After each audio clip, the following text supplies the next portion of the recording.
On February 12, 1945, at precisely 4:47 in the afternoon, in the wooded hills near Épernay, France, a 22-year-old American infantryman named Jack Bingham lay flat against the cold earth. He was a sniper with the Second Battalion of the Third Infantry Regiment, part of the Fourth Infantry Division of the United States Army. The late winter air was thick with the scent of cordite and damp pine. In his hands rested a Springfield M1903-A4 rifle, the standard issue American sniper weapon of the war, but with one very unusual feature. The scope mounted to it was not military grade. It was something he had built himself. His fellow soldiers had laughed when they saw it, a scope fashioned from a broken medical microscope, a steel ring from a dismantled German artillery fuse to hold it in place, dials marked by hand with pencil notches. It looked absurd, amateurish. They called it a toy. They called Jack delusional. Some even said he would get himself killed trying to play engineer on the battlefield. But now, just 27 seconds later, those same men watched as a German Panzer IV tank, positioned more than 200 yards away, approximately 100 meters, suddenly erupted in flames. The explosion echoed through the valley. It was not artillery. It was not an airstrike. It was one man, one bullet, and one homemade scope. They no longer laughed.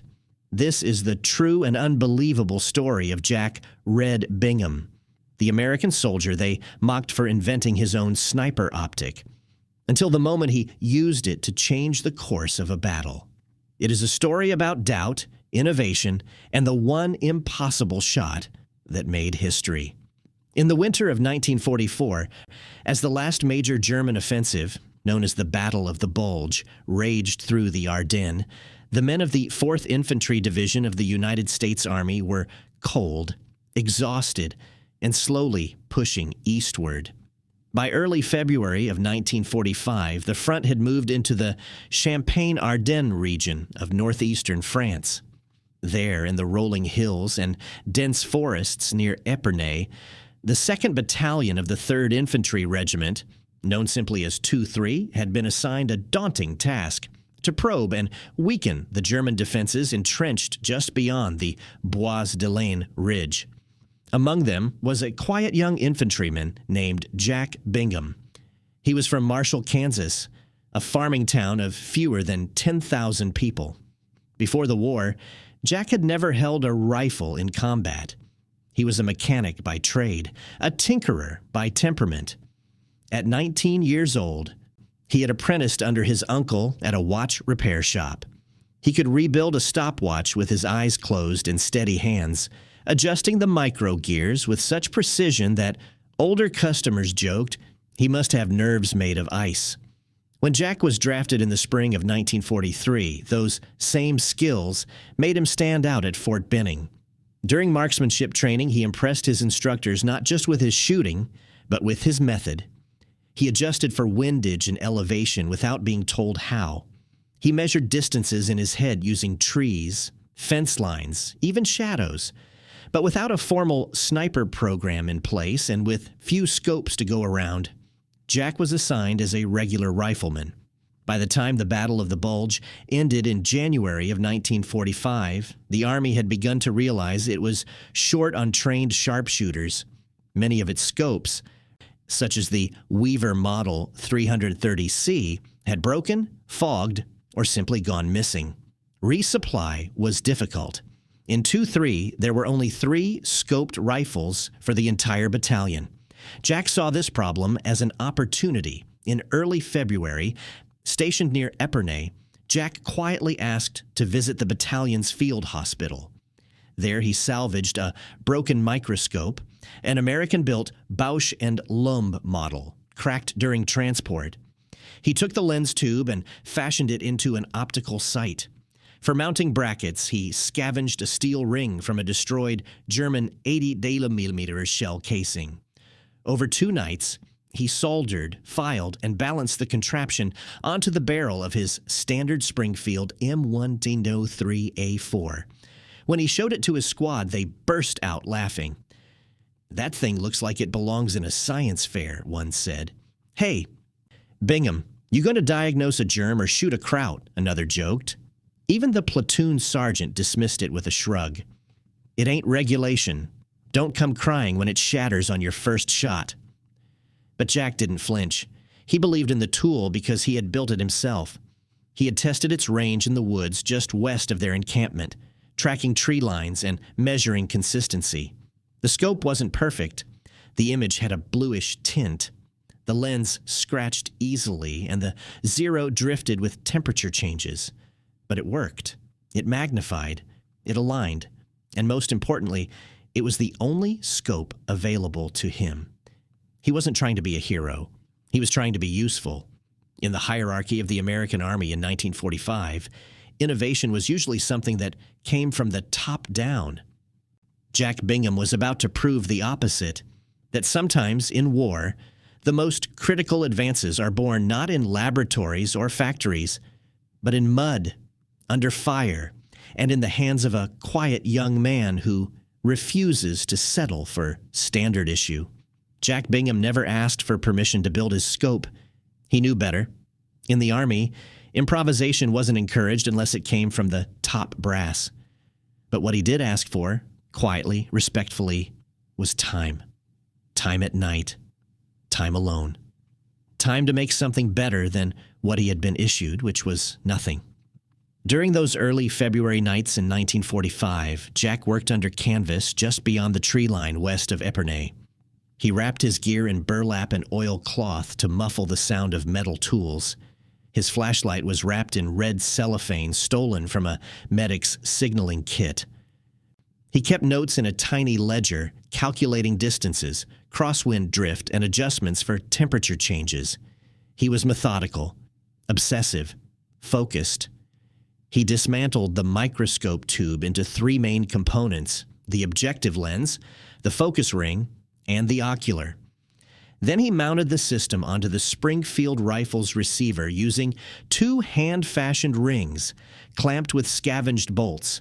The vertical reticle, essentially a crosshair, was hand-painted using a single strand of wire removed from a field telephone cable stretched across a ring of dental cement. It wasn't pretty, but it was precise. Every evening after dusk, Jack would walk to a clearing known as Red Hill, named not for blood, but for the iron-rich soil. There he practiced. He set up rusted helmets on fence posts at different distances. At first, 200 yards, then 400, then 600. Each night, he walked a bit farther back. He made notes, measured the angle of fall, tracked how the homemade lens held up in the cold.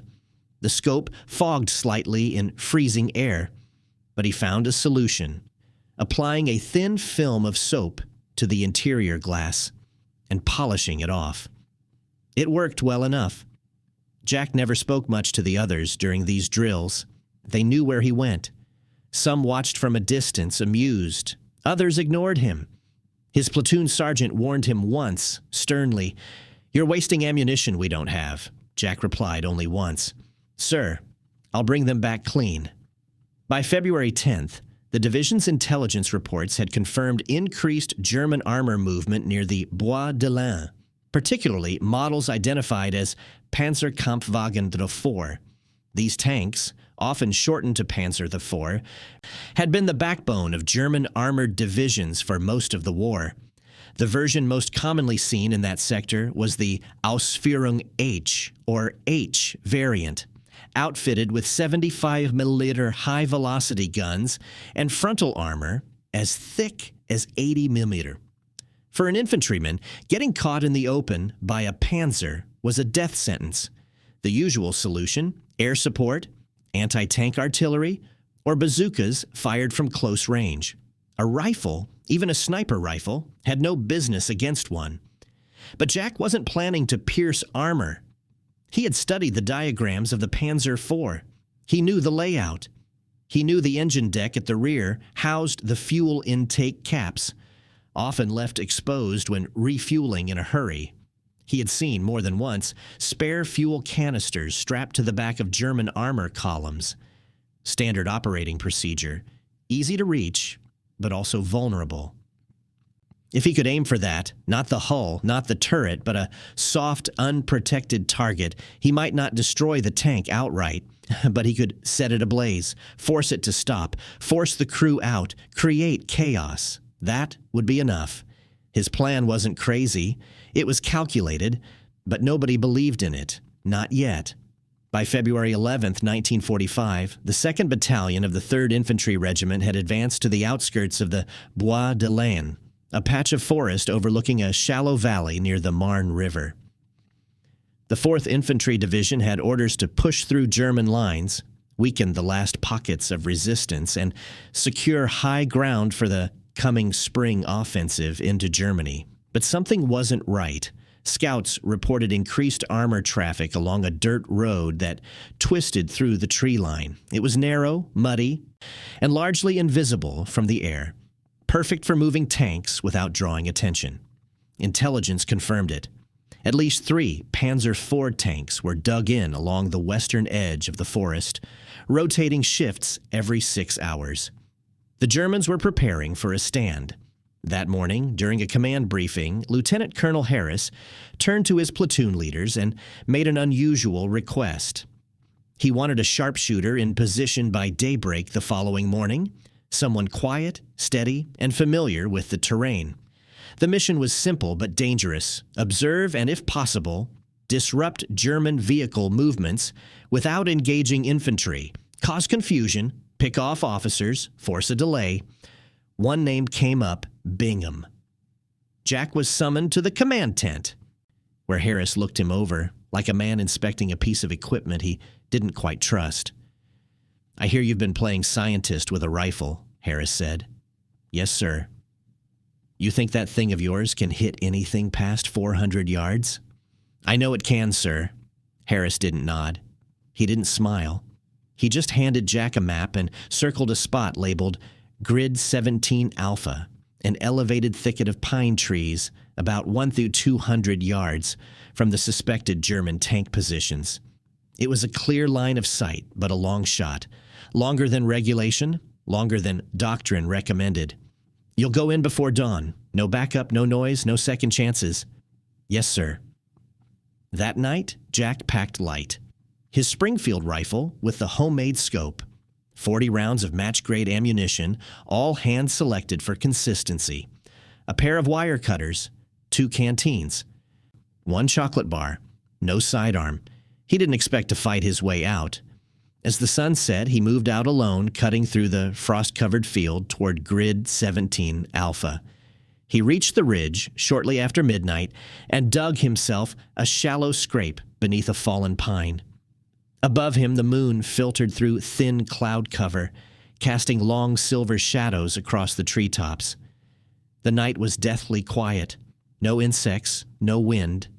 Just the distant thud of artillery and the occasional bark of a German machine gun far to the east. Jack adjusted his scope. He marked notches on a branch above his position to track the changing wind. He measured distance using fence posts and the width of the valley floor. He double-checked the tension on the mounting rings. Everything was tight, aligned. He lay prone, motionless, for nearly 6 hours. Just before dawn, a column of smoke appeared on the horizon. The Panzer was moving, slow, intentional. It emerged from the trees and paused just beyond the ridge line. Steam hissed from its exhaust pipes. A crew member, bareheaded, probably the loader, stepped out and began refueling from an external jerry can strapped to the rear hull. It was exactly what Jack had been waiting for. One mistake, one exposed canister, one chance. He exhaled slowly. 1,800 yards. A target no bigger than a lunchbox. Less than 3 seconds of visibility. He steadied the crosshairs. His finger moved to the trigger. The world fell silent. 1,200 yards, 100 meters, almost 3/4 of a mile. Across a muddy French valley shrouded in early morning fog. No spotter, no support, no guarantee. Just one man, one rifle, and one improvised scope. Jack Bingham steadied his breath. His body was still, but his mind raced. He could see the tank now, clearly framed in the cold morning light. A German Panzer Full Ausführung H, heavy with mud and frost. Its 75mm cannon angled slightly downward as it idled in place. Behind it, 2 crewmen were refueling from a canister strapped to the rear hull. They moved quickly, assuming they were safe. The American front line was over a kilometer away. No one would dare shoot from that far. Jack's eyes narrowed. He was not aiming for the tank's turret or hull. That would be suicide. The Panzer's armor, 80 millimeters thick at the front, was more than enough to shrug off a rifle round. Even from a high-powered 30 caliber Springfield, the round would flatten like a coin. But Jack wasn't trying to punch through steel. He was aiming for something soft, something flammable. He had studied this. German refueling procedures were often rushed, especially under pressure. If the crew left the cap loose or spilled even a few ounces of fuel near the intake, it could catch fire. And if the fire reached the ammunition stowed near the engine bay, well, then even a rifle round could trigger something far worse. He aligned the reticle. Hand-painted wire stretched across the view like a cross of light. The wind had calmed. Just a light breeze from the west, maybe 3 demi-per. He adjusted for drift. 1/4 inch left at the muzzle would mean several feet off target at that distance. He inhaled once, held it, and squeezed. The recoil kicked gently into his shoulder. The report of the shot cracked across the valley, and for a moment, just a moment, nothing happened. Then it did. A spark, a hiss, a bloom of orange flame. The jerrycan exploded first, showering the crew with burning fuel. One of them screamed. The second tried to run. Flames licked up the rear of the tank, catching on the engine grate, then crawling inward. And then, with a sound like thunder stuffed inside a metal drum, the ammunition inside the Panzer cooked off. The tank detonated from the rear, a fireball, punching upward into the pine-scraped sky. Bingham never moved. His finger slid off the trigger. He watched as smoke billowed into the morning light, as chaos erupted among the nearby German troops who scrambled to understand what had just happened. Some pointed, others dove for cover. No one could locate the source of the shot. It was too far, too precise. Back on the American side, soldiers from 2-3 watched in stunned silence. They had heard the single shot. Then they saw the fire. And then the explosion. At first, no one said anything. Then a corporal muttered, "No way, that wasn't Bingham, was it?" Another replied, "He's the only one out there." By the time Jack crawled back into the tree line hours later, his hands were raw from the cold. His face was speckled with dirt. He looked exhausted. And when he returned to the forward operating post, no one laughed. No one scoffed. They looked at the rifle, then the scope, then him. No medals, no ceremony, just quiet awe. Jack Bingham had just made the impossible shot. With a rifle no one trusted and a scope no one believed in. He didn't say a word. He didn't have to. When Jack Bingham returned to base that afternoon, the war around him hadn't changed. But something else had. The way people looked at him, the tone in their voices, the silence that replaced the usual sarcasm. The man they once called Scope Boy or Optics Jack now walked among them with quiet gravity, not because he had asked for respect, but because he had earned it. The story spread fast. Within hours, Lieutenant Colonel Harris received a message from Battalion